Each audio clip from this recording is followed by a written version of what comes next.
अमृतसर में Indian radiological and imaging association की ओर से 75वीं कॉन्फ्रेंस करवाई जा रही है। एक तरफ जहां देश आज़ादी का 75वां महोत्सव मना रहा है, वहीं ये डॉक्टर यहां पर जुटे हैं, देश विदेश से डॉक्टर रेडियोलॉजी में की कॉन्फ्रेंस में जुटेंगे। और हमारे साथ हैं इंडियन जो एसोसिएशन के अध्यक्ष जो हैं, Indian radiological and imaging association के अध्यक्ष हैं डॉक्टर पुष्पराज। डॉक्टर साहब नमस्कार जी। नमस्कार सर। आपका अमृतसर में स्वागत है। तो आपने आज ये कॉन्फ्रेंस जो रखी है, कितने दिनों की कॉन्फ्रेंस है, कितने लोग इसमें आ रहे हैं और इसका मकसद क्या है?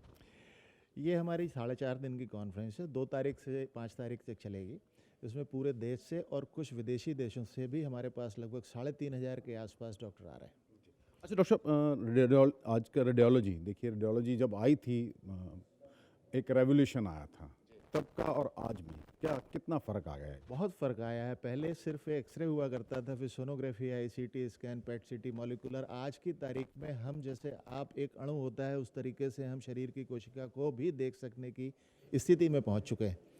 मैं अगर क्वांटिफाई करूं तो हम कम से कम 50,000 गुना ज़्यादा तरक्की कर चुके हैं।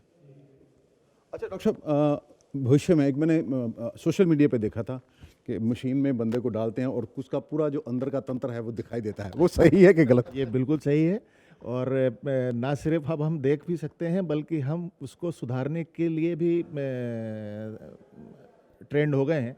और इंटरवेंशनल रेडियोलॉजी हमारा एक पार्ट है जिससे हम ना सिर्फ देख करके बल्कि उस खराबी को ठीक कर सकने की भी ट्रेनिंग लेते हैं और देते हैं। अच्छा डॉक्टर साहब, पहले ये समझा जाता था कि एक सिर्फ एक्सरे ही होता था, धीरे धीरे बदलाव आया, टेक्नोलॉजी बदली। देखिए इसके साथ देखिए कहीं डायग्नोस इसी से होता है। जब तक कोई डॉक्टर दवा लिखने से पहले पहले कहता है ये तमाम टेस्ट करवाइए, तभी अगर सही जगह से सही रिपोर्टिंग हो जाए तो डायग्नोस बन जाता है। तो अगर देखिए कितनी बड़ी जिम्मेदारी रहती है एक डॉक्टर के ऊपर? निश्चित तौर पे डायग्नोसिस करने वाले, अनुसंधान करने वाले डॉक्टर के ऊपर लगभग पूरी जिम्मेदारी होती है, क्योंकि वो इलाज की प्रक्रिया की पहली सीढ़ी है।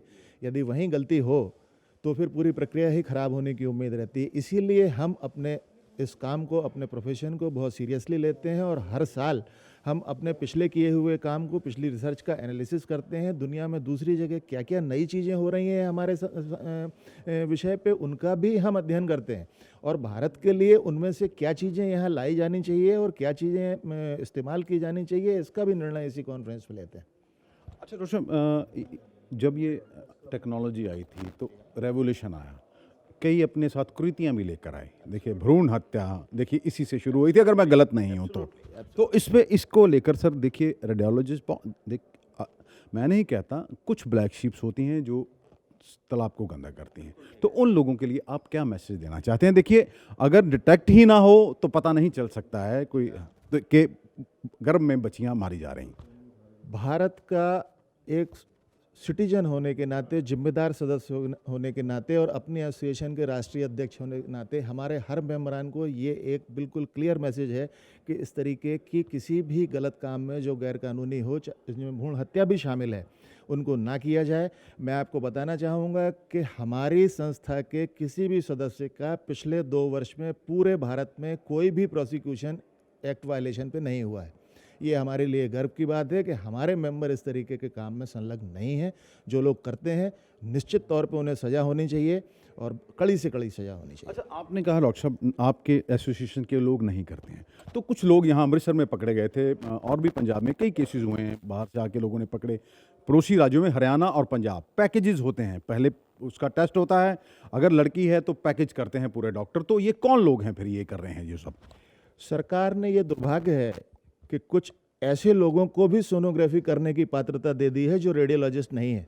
आपको ये जानकर के ताज्जुब होगा कि भारत में आज अगर 1,60,000 के आसपास लोग सोनोग्राफी कर रहे हैं, उसमें से सिर्फ 26,000 लोग रेडियोलॉजिस्ट मेंबर हैं हमारे। तो इसका मतलब ये हुआ कि 1.25 लाख लोग वो हैं जो हम नहीं हैं, जो रेडियोलॉजिस्ट नहीं हैं। प्रॉब्लम ये है कि जब भी कभी सोनोग्राफी की बात आती है तो आम जनता के दिमाग में ये एक पिक्चर दिमाग में आती है कि ये कोई रेडियोलॉजिस्ट ही होंगे क्योंकि उन्होंने सोनोग्राफी की।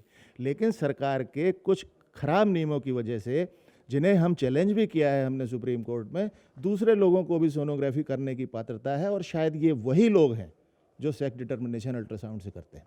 डॉक्टर साहब देखिए बदनाम पूरा देखिए पूरा प्रोफेशन होता है, आप नहीं करते हैं, लेकिन ये ना करें, ये लोग ना करें। बहुत सारे देखिए एक्ट भी बनाए सरकार ने, PNDT एक्ट बनाया, पकड़े जाते हैं, जमानत पर छूट के आ जाते हैं, ऐसी बहुत सारी मिसालें हैं। तो उसके लिए आप लोग क्या कर रहे हैं इस खास तौर पर इस कॉन्फ्रेंस में, मंच से आप क्या संदेश देना चाहेंगे उनको जो ये सेक्स डिटर्मिनेशन करते हैं और वो लोग जो पैकेज लेकर भ्रूण हत्या करते हैं? मैं बड़ी जिम्मेदारी से आपको कहता हूं, मैं मंच से भी कहूंगा, यदि आप ये चाहते हैं तो मैं मंच से भी कहूंगा कि जो लोग किसी भी तरीके के भारत के पार्लियामेंट से या असेंबली से बने हुए कानून का उल्लंघन करते हैं, जिसमें भ्रूण हत्या रोकने का कानून भी शामिल है, किसी भी तरीके के कानून के को वायलेट करने वाले हर व्यक्ति का, रेडियोलॉजिस्ट का कड़ी से कड़ी सजा होनी चाहिए। चलो इससे पहले मैं डॉक्टर रमेश से बात करूं, यहाँ डॉक्टर सोनाली हैं, रेडियोलॉजिस्ट हैं, महिला हैं। यही सवाल डॉक्टर साहब मैं आपसे पूछता हूं, क्योंकि बहुत सारे डॉक्टर यहाँ पर पुरुष हैं, महिला मुझे आप ही नज़र आई हैं, तो अनुपात बिगड़ गया, कहीं ना कहीं गड़बड़ी हुई। मैं नहीं किसी को दोष नहीं दे रहा, तो ये इस चीज़ को ठीक करने के लिए जैसे इन्होंने बताया, तो क्या एक महिला डॉक्टर होने से पहले आप एक महिला हैं? हाँ जी, हाँ जी, ज़रूर। हाँ, आपने अनुपात की बात जो की है, रेशो अभी काफ़ी इम्प्रूवमेंट हुई है। पंजाब हरियाणा जैसे स्टेट्स में जहाँ रेशो पहले रिवर्स था, लड़कियाँ कम थी, अभी इक्वल आ गया है, और इवन पंजाब में रेशो अब बढ़ चुका है। ये एक प्रेजेंट नॉलेज है। मैं इसीलिए सबको अलर्ट करना चाहती हूँ कि जनता भी अभी सजग हुई है। जो लेडीज़, जो गर्भवती महिलाएं हैं, वो आप भी अपना डिसीजन ले पा रही है।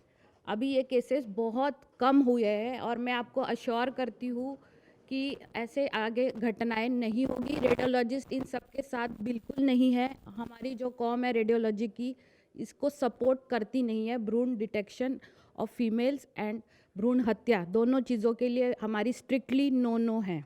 अच्छा डॉक्टर रमेश, डॉक्टर साहब इन्होंने बहुत सारी चीज़ें बताई हैं, आप बताएं कि इस मंच बेसिकली इसका क्या, देखिए हर चीज़ जो कॉन्फ्रेंस होती है एक थीम, डॉक्टर शपथ लेते हैं, तो आज आपका थीम क्या रहेगा ये कॉन्फ्रेंस जो आप 3-4 दिन की करवा रहे हैं? हाँ जी ਭੰਡਾਰੀ ਸਾਹਿਬ, ਮੈਂ ਦੱਸਣਾ ਚਾਹੁੰਦਾ ਕਿ ਤੁਸੀਂ ਸਾਡੇ ਕਈ ਪ੍ਰੋਗਰਾਮਾਂ 'ਚ ਪਹਿਲਾਂ ਵੀ ਆਏ ਹੋ। ਅਸੀਂ ਸਪੈਸ਼ਲ ਇੱਕ ਕਰਾਉਂਦੇ ਆ, ਉਹਦੇ ਵਿੱਚ ਕਿ ਲੈਕਚਰ ਕਰਾਉਂਦੇ ਆ, ਜਿਸ 'ਚ ਅਸੀਂ ਫੀਮੇਲ ਚਾਈਲਡ ਦੀ ਉੱਤੇ ਅਸੀਂ ਫੀਟੀਸਾਈਡ 'ਤੇ ਬੋਲਦੇ ਆ। ਇਸ ਵਾਰੀ ਅਸੀਂ ਤੁਹਾਨੂੰ ਬੜੀ ਅਸੀਂ ਸੁਭਾਗ ਪ੍ਰਾਪਤ ਆ ਮੇਰਾ ਕਿ ਅਸੀਂ ਇਸ ਕਾਨਫਰੰਸ ਦੇ ਵਿੱਚ ਅਸੀਂ ਮੈਰਾਥਨ ਰੇਸ ਰੱਖੀ ਆ। ਉਹਦਾ ਸਾਡਾ ਥੀਮ ਹੀ ਹੈਗਾ ਸੇਵ ਗਰਲ ਚਾਈਲਡ। ਉਹਦੇ ਨਾਲ ਸਾਡੇ ਸੋਨਾਲੀ ਕੋਆਰਡੀਨੇਟਰ ਨੇ, ਹੋਰ ਵੀ ਸਾਡੇ ਸਾਰੇ ਮੈਂਬਰ ਸਾਹਿਬ, ਅਸੀਂ ਵਾਕ ਅੰਦਰ ਯੂਨੀਵਰਸਿਟੀ ਦੇ 5 ਕਿਲੋਮੀਟਰ ਦੀ ਰੇਸ ਕਰ ਰਹੇ ਹਾਂ to save the girl child.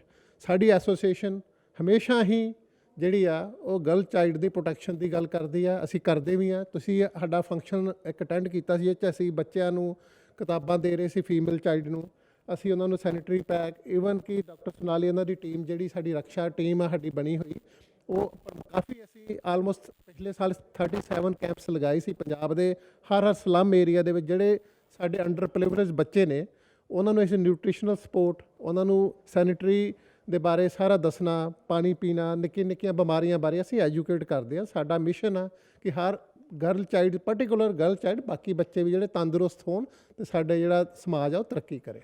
मैं फिर आऊँगा डॉक्टर पुष्पराज के पास। डॉक्टर साहब कितने इसमें क्या, देखिए बहुत सारे रिसर्च पेपर पढ़े जाते हैं, तो कितने आपके रिसर्च पेपर पढ़े जाएंगे और जो युवा पीढ़ी है उनको सीखने में क्या मिलेगा? ये जो मैंने आपको बताया कि 3500 से ज़्यादा लोग आ रहे हैं, उसमें लगभग 1100 लोग वो हैं जो अभी रेडियोलॉजी सब्जेक्ट में MD कर रहे हैं, यानी कि ये स्टूडेंट हैं। ये सभी लोग यहाँ पे अपने पेपर्स पढ़ेंगे, इनकी रिसर्च के बारे में डिस्कशन होगा, और इसके अलावा ये जो एस्टेब्लिश रेडियोलॉजिस्ट हैं जिन्होंने अपने प्रैक्टिस में या अपनी सर्विस में या अपनी एजुकेशन इंस्टीट्यूट में काम किया है, उनकी रिसर्च के बारे में भी बात करेंगे। सालना ने डॉक्टर अमनदीप एक श्री गुरु रामदास इंस्टीट्यूट प्रोफेसर ने डॉक्टर साहब अवार्ड कहते को मिलन जा रहा है ਤੁਹਾਨੂੰ ਇਸ ਵਾਰੀ ਯੰਗੈਸਟ ਤੁਸੀਂ ਹੈਗੇ ਹੋ ਪ੍ਰੋਫੈਸਰ ਵੀ।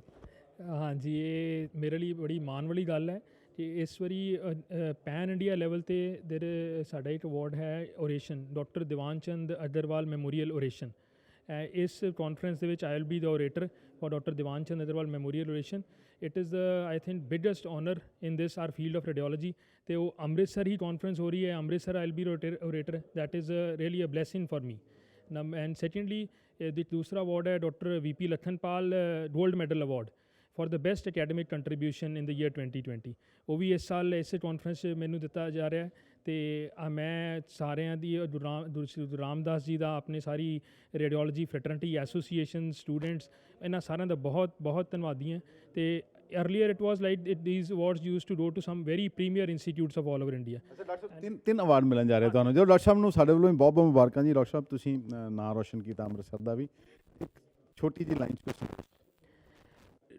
ਮੈਂ ਇਹ ਛੋਟੀ ਜਿਹੀ ਲਾਈਨ 'ਚ ਇਹੀ ਸੰਦੇਸ਼ ਦੇਵਾਂਗਾ ਕਿ ਚਲੋ ਕੋਈ ਨਹੀਂ, ਮੈਂ ਡਾਕਟਰ ਸਾਹਿਬ ਕੋ ਦੁਬਾਰਾ ਆਣਾ। ਡਾਕਟਰ ਗੌਰਵ, ਡਾਕਟਰ ਸਾਹਿਬ ਇੱਥੇ ਮੇਰਾ ਖਿਆਲ ਪਹਿਲੀ ਵਾਰੀ ਤੁਸੀਂ ਕਿਉਂਕਿ ਬਹੁਤ ਸਾਰੇ ਡਾਕਟਰ ਆ ਰਹੇ ਹੈ, 4 ਦਿਨ ਡਾਕਟਰਾਂ ਨੂੰ ਬੰਨ੍ਹਣਾ ਵੀ ਔਖਾ ਹੁੰਦਾ। ਲੋਕ ਆਮ ਤੌਰ ਤੇ ਕਹਿੰਦੇ ਵੀ ਐਡੀ ਲੰਬੀ ਕਾਨਫਰੰਸ ਹੈ ਯਾਰ, ਬੋਰ ਹੋਵਾਂਗੇ। ਬੋਰੀਅਤ ਦੂਰ ਕਰਨ ਵਾਸਤੇ ਡਾਕਟਰਾਂ ਦੀ ਕੀ ਆਰਗੇਨਾਈਜ਼ ਕਰ ਰਹੇ ਹੈ? ਸਰ ਬੋਰੀਅਤ ਪਲੱਸ ਅਸੀਂ ਉਹਨਾਂ ਦੇ ਵਿੱਚ ਫਿਟਨੈਸ ਪ੍ਰਮੋਟ ਕਰਨ ਦੇ ਲਈ ਹੈਲਥ ਇਜ਼ ਵੈਲਥ, ਉਹਨਾਂ ਦੇ ਵਿੱਚ ਅਸੀਂ sports event first time organise ਕਰ ਰਹੇ ਹਾਂ। That is IRA Olympic events, ਜਿਹਦੇ ਵਿੱਚ cricket, we have tennis, table tennis, badminton, we have marathon. ਔਰ ਇਸ ਇਵੈਂਟ ਦੇ ਵਿੱਚ ਸਾਡੇ ਨਾਲ ਮੈਰਾਥਨ ਦੇ ਇਵੈਂਟ ਜਿਹੜਾ ਕਿ 4 ਤਰੀਕ ਨੂੰ ਹੋ ਰਿਹਾ, ਉੱਥੇ ਸ਼੍ਰੀ ਮਿਲਨ ਸੋਮਨ ਜੀ ਸਾਡੇ ਕੋਲ ਐਜ਼ ਅ ਗੈਸਟ ਹੋਣਗੇ ਉਸ ਇਵੈਂਟ ਦੇ ਵਿੱਚ sir. And we are trying to promote ਕਿ ਸਾਡੇ ਜਿੰਨੇ ਰੇਡੀਓਲੋਜਿਸਟ ਹੈ ਜਿਨ੍ਹਾਂ ਦਾ ਮੇਨ ਕੰਮ ਖਾਸ ਕਰਕੇ ਬੈਠ ਕੇ ਹੋਣਾ ਹੈ, ਉਹਨਾਂ ਦੇ ਵਿੱਚ ਇੱਕ ਐਕਸਰਸਾਈਜ਼ ਦਾ ਮੋਟੋ ਪ੍ਰਮੋਟ ਕੀਤਾ ਜਾਵੇ। ਹੈਲਥ ਇਜ਼ ਵੈਲਥ, ਹੈਲਥ ਰਹੇਗੀ ਤੇ ਕੰਮ ਕਰਾਂਗੇ। ਡਾਕਟਰ ਸਾਹਿਬ ਇਹ ਬੜੀ ਮੈਨੂੰ ਆਪ ਸੁਣ ਕੇ ਹਾਸਾ ਆ ਰਿਹਾ ਵੀ ਡਾਕਟਰ ਸਾਰਿਆਂ ਨੂੰ ਸਲਾਹ ਦਿੰਦੇ ਆ ਵੀ ਤੁਸੀਂ ਐਕਸਰਸਾਈਜ਼ ਕਰੋ।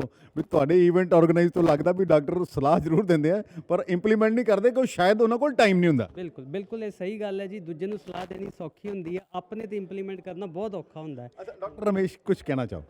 ਅਸੀਂ ਪਹਿਲੀ ਵਾਰੀ ਆ, ਬੜਾ ਸਾਨੂੰ ਮਾਣ ਦੀ ਗੱਲ ਆ ਕਿ ਅਸੀਂ ਪਹਿਲੇ ਵਾਰੀ ਹੀ ਇੰਡੀਆ ਦੇ ਵਿੱਚ ਜਾਂ ਕਿਸੇ ਵੀ ਕਾਨਫਰੰਸ ਦੇ ਵਿੱਚ ਇੱਕ ਸਪੋਰਟਸ ਲਈ, ਐਕਸਰਸਾਈਜ਼ ਲਈ ਡਾਕਟਰਾਂ ਨੂੰ ਵੀ ਸੰਦੇਸ਼ ਦੇ ਰਹੇ ਆ। ਉਹਨਾਂ 'ਚ ਅਸੀਂ ਮੈਰਾਥਨ ਰੇਸ ਆ, ਕ੍ਰਿਕਟ ਦਾ ਮੈਚ ਆ, ਬੈਡਮਿੰਟਨ ਦਾ ਮੈਚ ਆ, ਇਵਨ ਨਿੱਕੀਆਂ ਕੋਈ ਸਪੂਨ ਰੇਸ ਆ, ਨਿੱਕੇ ਨਿੱਕੇ ਅਸੀਂ ਸਾਰੇ ਇਵੈਂਟਸ ਆਰਗੇਨਾਈਜ਼ ਕੀਤੇ ਨੇ ਤਾਂ ਜੋ ਕਿ ਇੱਕ ਵਧੀਆ ਸੰਦੇਸ਼ ਦਿੱਤਾ ਜਾਵੇ ਕਿ ਡਾਕਟਰ ਦੂਜਿਆਂ ਦੀ ਸਿਹਤ ਦਾ ਖਿਆਲ ਰੱਖਣ ਦੇ ਨਾਲ ਆਪਣਾ ਵੀ ਤੰਦਰੁਸਤੀ ਤੇ ਸਾਰਾ ਪ੍ਰਮੋਟ ਕਰਨ। ਅਸੀਂ ਇਨਾਮ ਦੇ ਰਹੇ ਹਾਂ, 골ਡ ਮੈਡਲ ਬਣਾਏ ਹੋਏ ਆ, ਹੋਰ ਵੀ ਅਸੀਂ ਇਨਸੈਂਟਿਵ ਦੇ ਰਹੇ ਹਾਂ ਪੂਰਾ। ਡਾਕਟਰ ਸਾਹਿਬ ਇਹ ਮੈਂ ਚਾਹੁੰਦਾ ਸੀ ਵੀ ਤੁਸੀਂ ਟ੍ਰੈਡੀਸ਼ਨਲ ਗੇਮਾਂ ਰੱਖ ਲੈਂਦੇ ਨਾਲ, ਜਿਵੇਂ ਪੰਜਾਬ ਦੀਆਂ ਕੁਝ ਰੱਖੀਆਂ ਜੀ ਡਾਕਟਰ ਸਾਹਿਬ ਵੀ ਛਟਾਪੂ ਦੇਖੋ ਕਿ ਇਸ ਤਰ੍ਹਾਂ ਦੀਆਂ ਗੇਮ, ਪਿੱਠੂ ਗਰਮ। ਅਸੀਂ ਟ੍ਰੈਡੀਸ਼ਨਲ ਫਨ ਗੇਮਸ ਵੀ ਇੱਥੇ ਨਾਲ ਰੱਖੀਆਂ, ਲੈਮਨ ਰੇਸ, ਸਵੈਤ ਰੇਸ, ਈਵਨ ਜਿਹੜਾ ਤੁਸੀਂ ਕਹਿ ਰਹੇ ਹੋ ਸਟਾਪੂ, ਇਹ ਵੀ ਗੇਮ ਇੱਥੇ ਖੇਡੀ ਜਾਏਗੀ। ਸੋ ਇਹ ਸਾਰਿਆਂ ਨੂੰ ਇੱਕ ਪੰਜਾਬੀ कल्चर पूरे का पूरा दिखाया जाएगा। हमारी तरफ से शुभकामनाएं। इन्होंने अमृतसर को चुना है, पावन धरती है, गुरुओं की धरती है, बहुत सारे डॉक्टर आए हैं, देश विदेश से डॉक्टर यहाँ पर आएंगे। और पहले तो डॉक्टर साहब आपको, आपकी पूरी टीम को बधाई।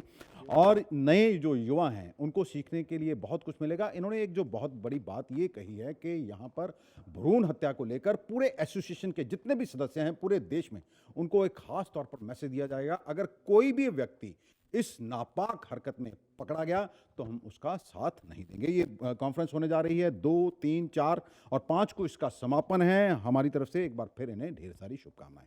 अमृतसर से D4 न्यूज़ के लिए दीपक भंडारी की खास रिपोर्ट।